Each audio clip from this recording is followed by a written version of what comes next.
એક હતું સલમાન ખાનનું સિકંદર, આ અજય દેવગનનું સિકંદર છે.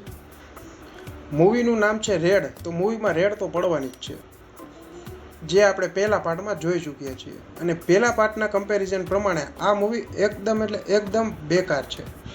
તોબા તોબા તોબા, તારા મૂડ ખરાબ કરી દિયા.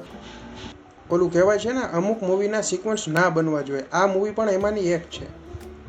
જુઓ, આખા મૂવીમાં એક તો અજય દેવગન સાવ ઓલવાઈ ગયેલી મીણબત્તી જેવો લાગે છે. મેં અજય દેવગનની સિકંદર મૂવી શું કામ કીધું? જેમ સિકંદર મૂવીમાં આપણને એમ લાગે કે સલમાન ખાનને પરાણે એક્ટિંગ કરાવવામાં આવી છે, એવી જ રીતે અજય દેવગણે પણ આ મૂવીમાં એવું જ કામ કર્યું છે. એવું નથી કે એક જ મૂવીમાં, હમણાંની લગભગ 4 થી 5 મૂવીમાં અજય દેવગન એક જ એક્સપ્રેશન અને એક જ રિએક્શનમાં જોવા મળે છે. અને વાત કરું રીતેશ દેશમુખની, તો એનું કામ આ મૂવીમાં ખૂબ જ જોરદાર છે. 5 જણાએ મળીને આ મૂવીની સ્ટોરી લખી છે, પણ શું લખ્યું છે તમને કાંઈ પણ ના સમજાય. તો એવું લાગે છે કે સ્ટોરી લખવા ટાઈમે બધા એકાબીજાને ખો આપી હશે કે તું લખ, અને આખરે કોઈએ કાંઈ ન લખ્યું.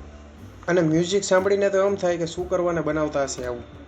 અમિત ત્રિવેદીએ આ મૂવીમાં મ્યુઝિક આપ્યું છે, પણ તમને એમ થાય કે આ મૂવીના સોંગ સાંભળવા કરતાં તો આ સાંભળવું સારું.